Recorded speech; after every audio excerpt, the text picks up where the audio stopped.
et bienvenue parmi les Digital Doers, le podcast de ceux qui font le e-commerce. Voici une série spéciale en partenariat exclusif avec One-to-One Retail e-commerce Monaco, le rendez-vous incontournable de tous les acteurs du marché. L'objet de ce hors-série s'inscrit dans les circonstances bien particulières du Covid-19.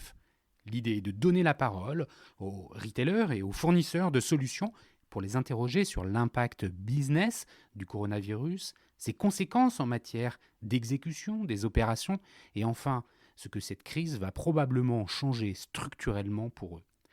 3 courtes questions qui sont répondues par téléphone, confinement oblige, pour un témoignage de 10 minutes environ. Donc veuillez excuser la moins bonne qualité sonore de cette interview. Bonne écoute à tous, toujours sans coupure.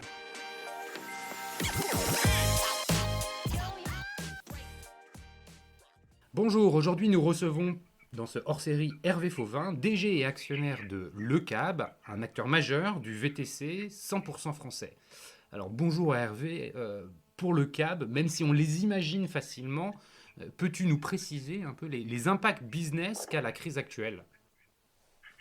Bonjour Cyril, écoute, je suis ravi déjà de cette interview dans ce podcast, qui est une initiative remarquable.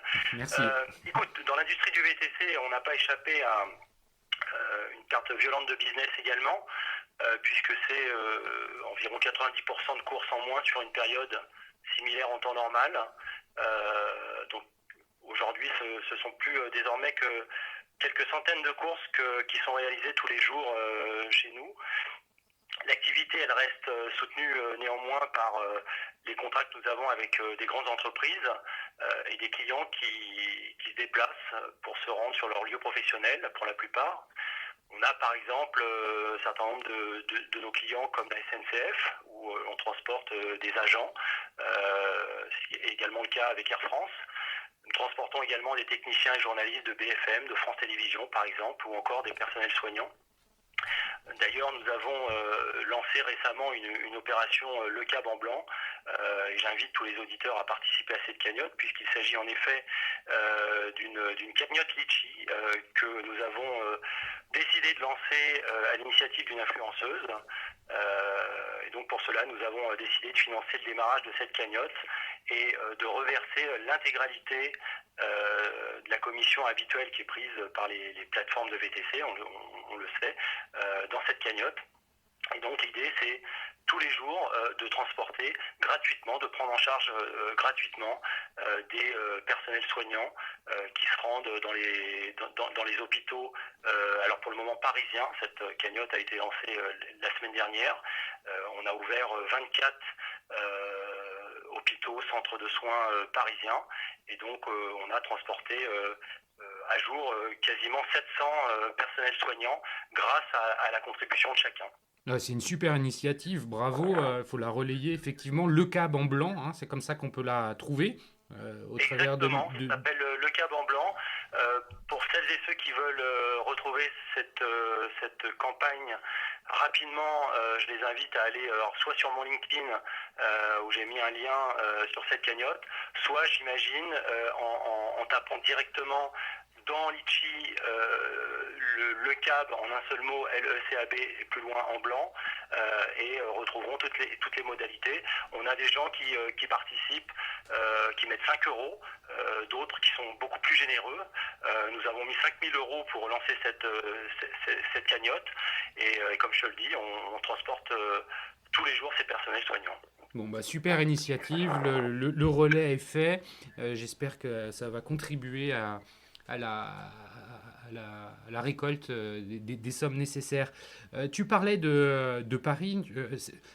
C'est quoi la zone géographique qui est couverte par le Cab ? Est-ce que vous avez des acteurs du transport proposés dans les principales villes françaises ? C'est quoi ? Alors effectivement, le Cab a cette particularité, c'est que nous sommes la seule plateforme VTC présente partout en France. Nous sommes présents à travers 24 villes, donc on peut se transporter avec un cab dans les principales villes de France avec le même niveau de qualité que l'on connaît. On est chez le cab très porté porter sur la qualité de service dans une industrie du VTC dont on connaît la glissade en termes de qualité de service de ces dernières semaines, derniers mois. Nous continuons à croire chez Le CAB et à défendre cette idée d'un service VTC de qualité avec un chauffeur qui ouvre la portière. Et je reviendrai sur cet aspect-là qui est très important évidemment dans le contexte et qui apporte tout ce qui est nécessaire de trouver à bord d'une voiture, des bouteilles d'eau, des chargeurs, etc., etc. Alors, ça, c'est la proposition de valeur habituelle. Je reviens 2 secondes sur la zone géographique. Aujourd'hui, tu dis qu'il n'y a plus que quelques centaines de courses par jour qui sont effectuées. Elles sont majoritairement concentrées où, ces courses ? Alors, c'est essentiellement Paris-Lyon. L'activité a considérablement baissé, je le mentionnais précédemment. On a ces quelques contrats, notamment avec des grands groupes qui continuent de faire transporter un certain nombre de leurs collaborateurs qui travaillent. Je parlais de la SNCF avec des agents de conduite ou des agents, des techniciens. Donc ça, c'est essentiellement à Paris et à Lyon. Et puis pour le reste, les médias dont je parlais tout à l'heure, soit BFM, France Télévisions, c'est naturellement à Paris. Donc on a aujourd'hui sur la répartition des villes 90% du business qui est réalisé même 95% réalisé sur ces 2 villes que sont Paris et Lyon.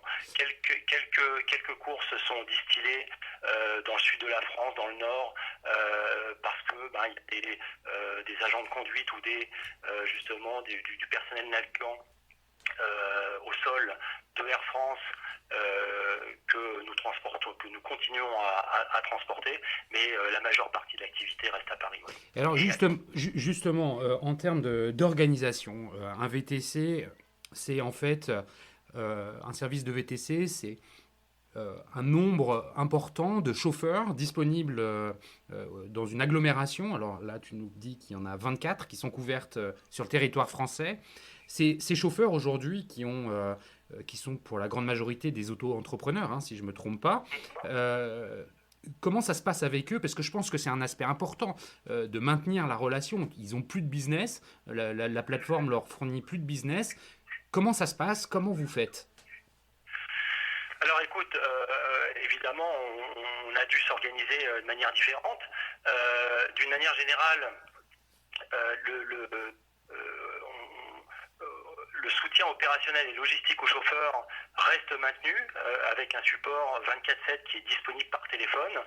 L'une des particularités de Le CAB, c'est d'offrir à la fois à ses clients mais aussi à ses chauffeurs une ligne téléphonique qui leur permet d'accéder à des agents en fait qui vont répondre au téléphone et prendre en charge leur éventuel problème. Ça peut être le cas d'un chauffeur qui ne retrouve pas son client ou à l'inverse d'un client qui ne retrouve pas son chauffeur. Alors, ce qui a changé avec le contexte, c'est déjà l'accueil physique et les nouvelles inscriptions de chauffeurs qui ont naturellement été suspendues pour éviter tout contact et protéger la santé à la fois des collaborateurs mais aussi des chauffeurs. Ça, c'était une évidence. Nous sommes chez Le CAB, nous rencontrons chez Le CAB tous nos chauffeurs. Pour s'affilier chez Le CAB, il faut venir dans nos locaux. Donc il était évident que dans le contexte, on ne pouvait pas continuer à assurer ce service. Donc on n'affilie plus. On est dans une activité où on ne recrute pas, on affilie. On n'affilie plus aucun chauffeur pour les raisons que j'évoquais. Donc ça, c'est quelque chose qui a changé. Alors après, pour tous les chauffeurs qui sont sur le terrain, il y a beaucoup de chauffeurs qui ont arrêté de travailler, ayant probablement aussi peur, peut-être pour leur santé eux-mêmes. On a, dès le début de la crise, transmis des consignes très précises auprès de ces chauffeurs par email et SMS. Ce sont des consignes de précaution qui s'imposent. Alors l'ouverture et la fermeture, notamment par le chauffeur des portières de la voiture. Alors c'est pas quelque chose de nouveau dans le contexte. Ça fait partie de la formation indispensable que nous faisons avec tous nos chauffeurs. Tous nos chauffeurs passent par nos bureaux, on les rencontre et donc on les éduque à un certain nombre de comportements à avoir avec leurs clients, et l'ouverture, la fermeture des portières fait partie des consignes qu'on se doit d'adopter en temps normal. On continue à avoir des chauffeurs qui se lèvent et qui ouvrent la portière. Alors on a renforcer ces consignes pour s'assurer que cela soit encore mieux respecté dans un contexte où évidemment on veut éviter tout contact. Donc ça c'est un premier point. Le deuxième point, c'est que on a demandé à nos chauffeurs de faire un nettoyage quotidien de leur habitacle. Pour cela d'ailleurs on a sponsorisé des cartes de lavage pour les soutenir financièrement dans cette mesure. On a l'un des dispositifs qu'on a pris également, ça a été de immédiatement passer une commande de masques et de gel hydroalcoolique pour leur mettre à disposition à la fois pour leurs propres besoins mais également de ceux de leurs clients à bord de la voiture.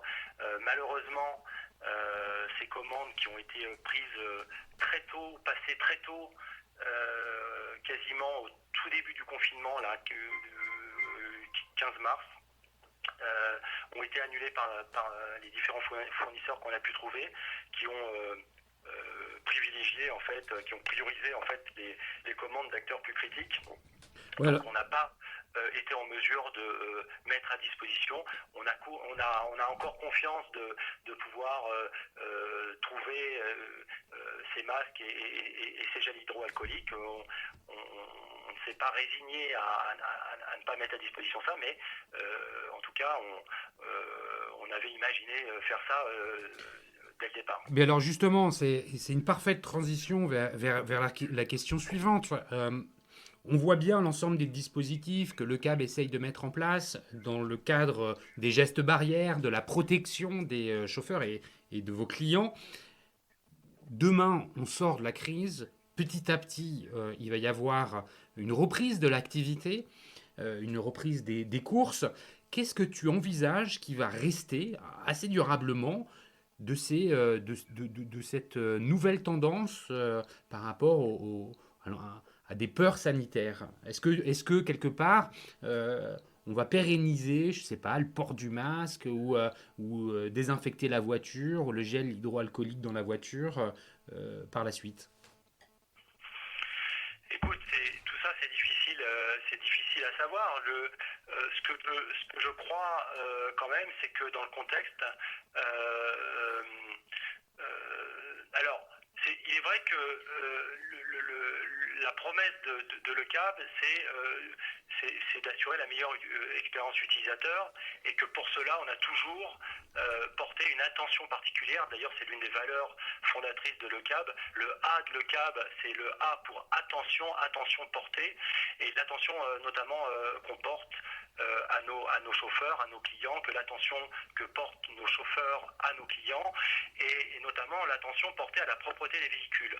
Et bien entendu, dans ce contexte, je suis persuadé que cette notion d'hygiène qui a été accélérée devrait rester, à mon avis, prépondérante dès le retour à la vie normale.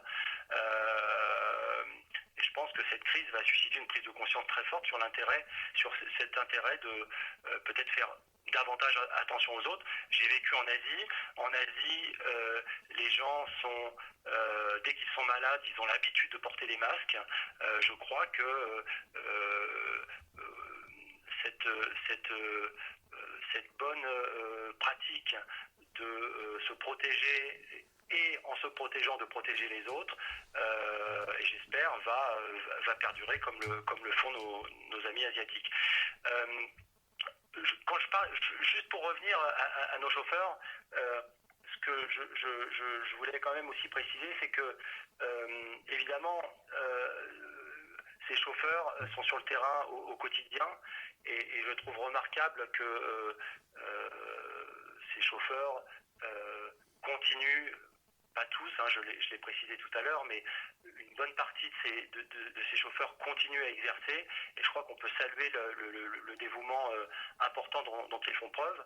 Et d'ailleurs, ça a fait naître une initiative, alors c'est une petite initiative, mais qu'on n'avait pas forcément l'habitude de faire par le passé, puisqu'on les voyait, mais c'est que toutes les semaines, je me prends en selfie, je fais une vidéo d'encouragement aux chauffeurs pour les encourager et supporter leurs efforts sur le terrain, et c'est un peu notre façon à nous de les remercier.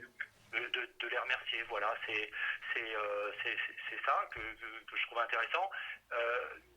Un autre point dont je n'ai pas parlé, c'est sur les collaborateurs.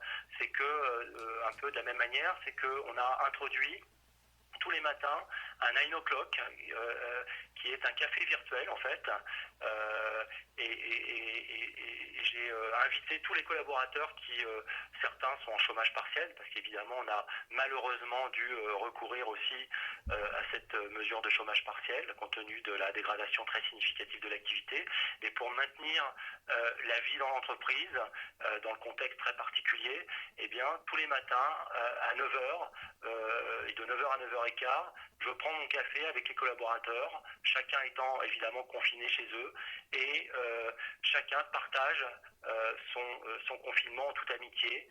On ne parle pas de boulot, on parle de ce qu'on fait chacun, les uns les autres, mais c'est aussi une manière un peu sympathique, encore une fois, une initiative qu'on a prise chez Le CAB pour pouvoir continuer à faire vivre dans le contexte la société. Actuellement, il y a combien de personnes employées par Le CAB ? Alors, Le CAB, c'est une petite centaine de collaborateurs, c'est 1 million d'utilisateurs, environ 13 000 chauffeurs affiliés et une petite centaine de collaborateurs. Très bien. Bah, écoute, c'est une belle entreprise. Merci pour ce témoignage. Je retiens l'initiative, l'heureuse initiative Le CAB en blanc, qui consiste à soutenir finalement le déplacement des soignants, et que chacun peut, initiative à laquelle chacun peut contribuer en se rendant sur le site Le CAB ou alors sur Litchi. Merci Hervé pour la sincérité et la transparence avec laquelle tu nous as témoigné de l'expérience Covid-19 au sein de ton entreprise, Le CAB. C'est toujours intéressant d'entendre parler les entrepreneurs. Merci à vous tous qui écoutez les Digital Doers dans cette période de confinement. Et puis, un grand merci à Comexposium, l'organisateur de l'événement One-to-One Retail e-commerce de Monaco, d'avoir permis à mes invités et aujourd'hui à Hervé Fauvin de prendre la parole et partager leur témoignage avec nous. Si vous avez envie de me laisser des commentaires ou m'envoyer des messages, vous pouvez le faire directement via le site lesdigitaldoers.com. Merci. Au revoir. Merci Cyril. Merci Hervé.